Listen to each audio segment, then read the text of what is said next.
Chapter 3. The two negations. The refusal of the ascetic.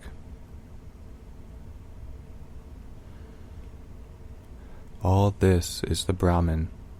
This self is the Brahman, and the self is fourfold. Beyond relation, featureless, unthinkable, in which all is still. Mandukya Upanishad. And still there is a beyond. For on the other side of the cosmic consciousness, there is, attainable to us, a consciousness yet more transcendent. Transcendent not only of the ego, but of the cosmos itself, against which the universe seems to stand out like a petty picture against an immeasurable background, that supports the universal activity, or perhaps only tolerates it. It embraces life with its vastness, or else rejects it from its infinitude.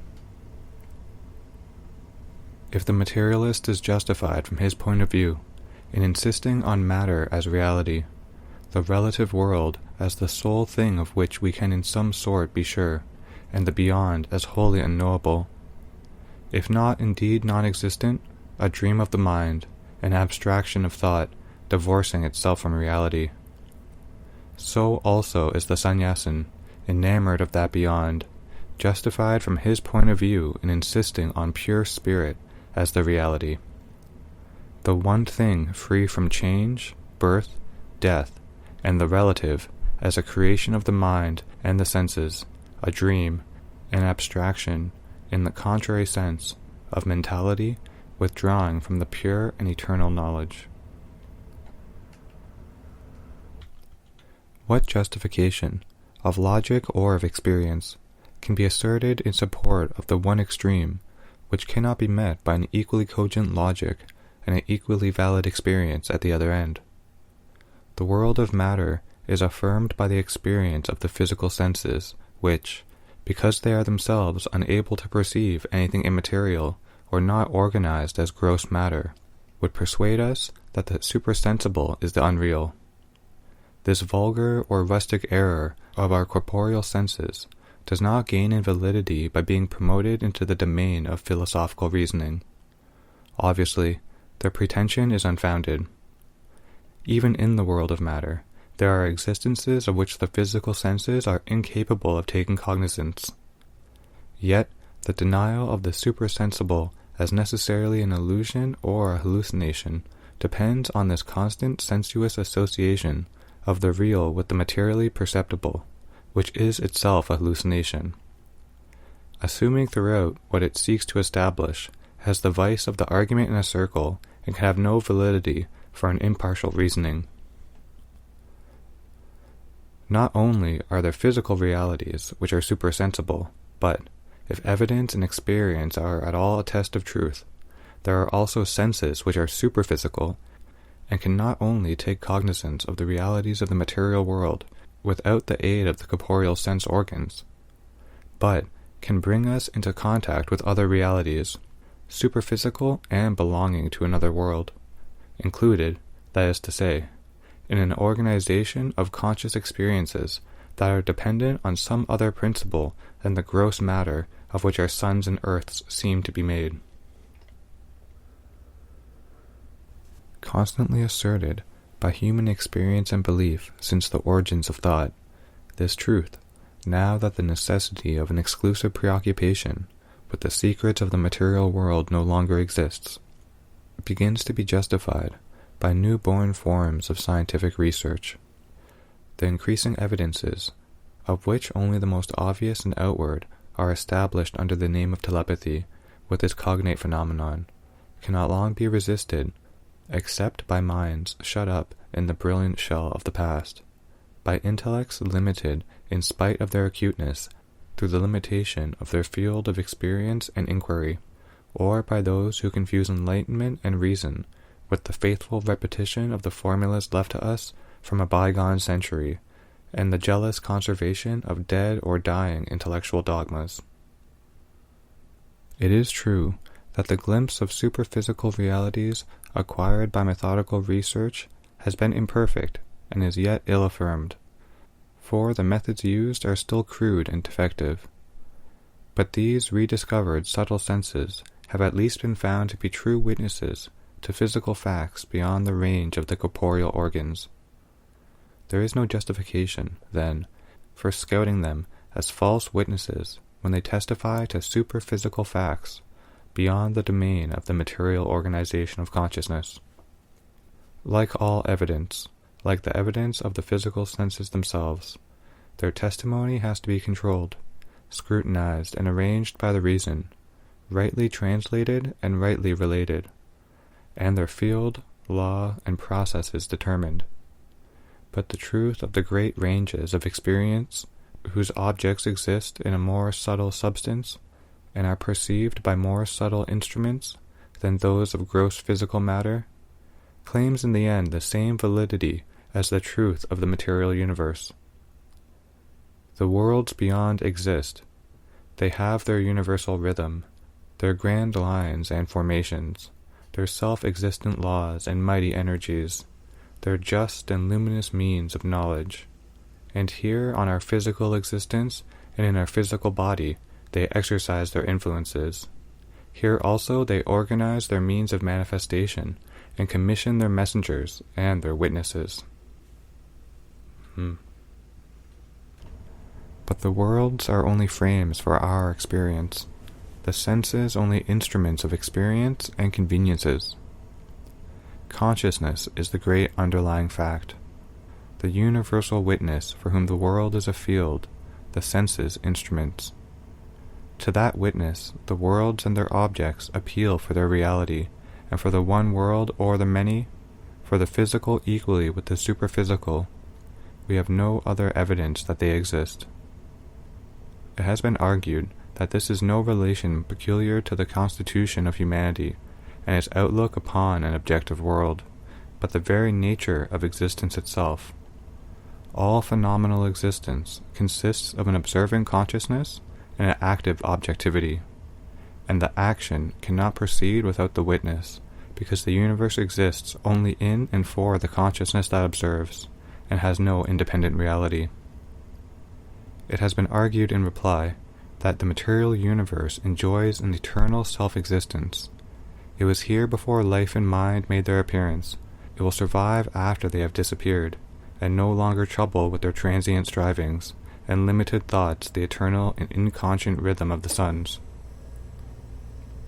The difference, so metaphysical in appearance, is yet of the utmost practical import, for it determines the whole outlook of man upon life, the goal that he shall assign for his efforts, and the field in which he should circumscribe his energies. For it raises the question of the reality of cosmic existence, and, more important still, the question of the value of human life. If we push the materialist conclusion far enough, we arrive at an insignificance and unreality in the life of the individual and the race, which leaves us, logically, the option between either a feverish effort of the individual to snatch what he may from a transient existence, to live his life, as it is said, or a dispassionate and objectiveless service of the race and the individual, knowing well that the latter is a transient fiction of the nervous mentality, and the former only a little more long-lived collective form of the same regular nervous spasm of matter. We work or enjoy under the impulsion of a material energy, which deceives us with the brief delusion of life or with the nobler delusion of an ethical aim and a mental consummation. Materialism, like spiritual monism, arrives at a maya that is and yet is not, is for it is present and compelling, is not for it is phenomenal and transitory in its works. At the other end, if we stress too much the unreality of the objective world, we arrive, by a different road, at similar but still more trenchant conclusions. The fictitious character of the individual ego, the unreality and purposelessness of human existence, the return into the non-being or the relationless absolute as the sole rational escape from the meaningless tangle of the phenomenal life. And yet, the question cannot be solved by logic arguing on the data of our ordinary physical existence, for in those data there is always a hiatus of experience which renders all argument inconclusive. We have, normally, neither any definitive experience of a cosmic mind or supermind not bound up with the life of the individual body, nor, on the other hand, any firm limit of experience which would justify us in supposing that our subjective self really depends upon the physical frame and can neither survive it nor enlarge itself beyond the individual body. Only by an extension of the field of our consciousness, or an unhoped-for increase in our instruments of knowledge, can the ancient quarrel be decided. The extension of our consciousness, to be satisfying, must necessarily be an inner enlargement from the individual into the cosmic existence. For the witness, if he exists, is not the individual embodied mind born in the world, but that cosmic consciousness embracing the universe and appearing as an eminent intelligence in all its works, to which either world subsists eternally and really as its own active existence, or else from which it is born and to which it disappears by an act of knowledge or by an act of conscious power. Not organized mind, but that which, calm and eternal, broods equally in the living earth and the living human body, and to which mind and senses are dispensable instruments, is the witness of the cosmic existence and its Lord. The possibility of a cosmic consciousness in humanity is coming slowly to be admitted in modern psychology. Like the possibility of more elastic instruments of knowledge, although still classified, even when its value and power are admitted, as a hallucination. In the psychology of the East, it has always been recognized as a reality and the aim of our subjective progress. The essence of the passage over to this goal is the exceeding of the limits imposed on us by the ego sense, and at least a partaking, at most an identification with the self-knowledge which broods secret in all life and in all that seems to us inanimate.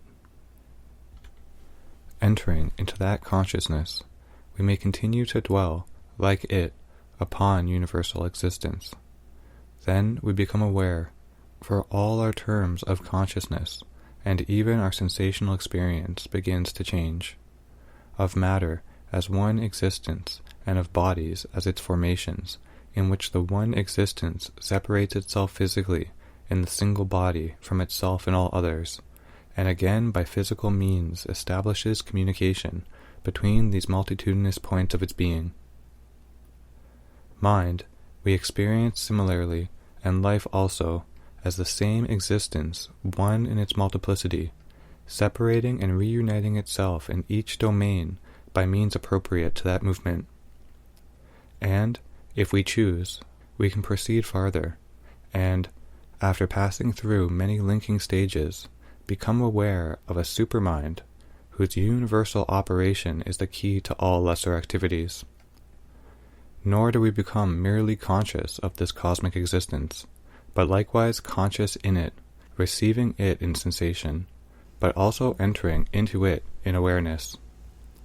In it we live as we lived before in the ego sense, active, more and more in contact, even unified more and more with other minds, other lives, other bodies than the organism we call ourselves, producing effects not only on our moral and mental being and on the subjective being of others, but even on the physical world and its events by means nearer to the divine than those possible to our egoistic capacity.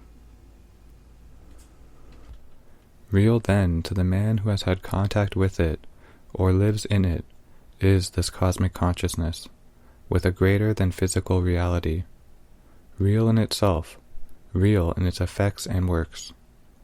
And as it is thus real to the world, which is its total expression, so is the world real to it, but not as an independent existence. For in that higher and less hampered experience, we perceive that consciousness and being are not different from each other, but all being is a supreme consciousness. All consciousness is a self-existence. eternal in itself, real in its works, and neither a dream nor an evolution. The world is real precisely because it exists only in consciousness, for it is a conscious energy, one with being that creates it. It is the existence of material form in its own right, apart from the self-illumined energy which assumes the form. That would be a contradiction of the truth of things, a phantasmagoria, a nightmare, an impossible falsehood.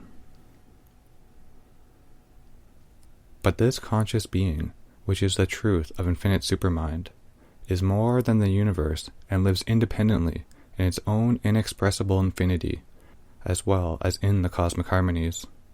World lives by that does not live by the world. And as we can enter into the cosmic consciousness and be one with all cosmic existence, so we can enter into the world transcending consciousness and become superior to all cosmic existence. And then arises the question which first occurred to us, whether this transcendence is necessarily also a rejection. What relation has this universe to the beyond? For at the gates of the Transcendent stands that mere and perfect spirit described in the Upanishads, luminous, pure, sustaining the world but inactive in it, without sinews of energy, without flaw of duality, without scar of division, unique, identical, free from all appearance of relation and of multiplicity, the pure self of the Advaitins, the inactive Brahman, the transcendent silence. And the mind, when it passes those gates suddenly, without intermediate transitions, receives a sense of the unreality of the world and the sole reality of the silence, which is one of the most powerful and convincing experiences of which the human mind is capable. Here, in the perception of this pure self, or of the non-being behind it, we have the starting point for a second negation, parallel at the other pole to the materialistic, but more complete, more final, more perilous in its effects on the individuals or collectives that hear its potent call to the wilderness, the refusal of the ascetic. It is this revolt of spirit against matter that for 2,000 years, since Buddhism disturbed the balance of the old Aryan world, has dominated increasingly the Indian mind. Not that the sense of the cosmic illusion is the whole of Indian thought. There are other philosophical statements, other religious aspirations. Nor has some attempt at an adjustment between the two terms been wanting, even from the most extreme philosophies. But all have lived in the shadow of the great refusal, and the final end of life for all is the garb of the ascetic. The general conception of existence has been permeated with the Buddhistic theory of the chain of karma, and with the consequent antinomy of bondage and liberation. Bondage by birth, liberation by cessation from birth. Therefore, all voices are joined in one great consensus, that not in this world of the dualities can there be our kingdom of heaven, but beyond, whether in the joy of the eternal Vidravan, or the high beatitude of Brahmaloka, beyond all manifestations in some ineffable nirvana, or where all separate existence is lost, in the featureless unity of the indefinable existence. And through many centuries, a great army of shining witnesses, saints and teachers, named sacred to Indian memory and dominant in Indian imagination, have borne always the same witness and swelled always the same lofty and distant appeal. Renunciation, the sole path of knowledge. Acceptance of physical life, the act of the ignorant. Cessation from birth, the right use of human birth. The call of the spirit. The recoil from matter. For an age out of sympathy with the ascetic spirit, and throughout all the rest of the world, the hour of the anchorite may seem to have passed or be passing. It is easy to attribute this great trend to the failing of vital energy in an ancient race, tired out by its burden, its once vast share in the common advance, exhausted by its many-sided contribution to the sum of human effort and human knowledge. But we have seen that it corresponds to a truth of existence, a state of conscious realization which stands at the very summit of our possibility. In practice also, the ascetic spirit is an indispensable element in human perfection, and even its separate affirmation cannot be avoided so long as the race has not at the other end liberated its intellect and its vital habits from subjection to an always insistent animalism. We seek indeed a larger and completer affirmation. We perceive that in the Indian ascetic ideal, the great Vedantic formula, one without a second, has not been read sufficiently in the light of that other formula, equally imperative. All this is the Brahman. The passionate aspiration of man upward, to the divine, has not been sufficiently related to the descending movement of the divine, leading downward to embrace eternally its manifestation. Its meaning in matter has not been so well understood as its truth in the spirit. The reality which the sannyasin seeks has been grasped in its full height, but not, as by the ancient Vedantins, in its full extent and comprehensiveness. But in our completer affirmation, we must not minimize the part of the pure spiritual impulse. As we have seen how greatly materialism has served the ends of the divine, so we must acknowledge the still greater service rendered by asceticism to life.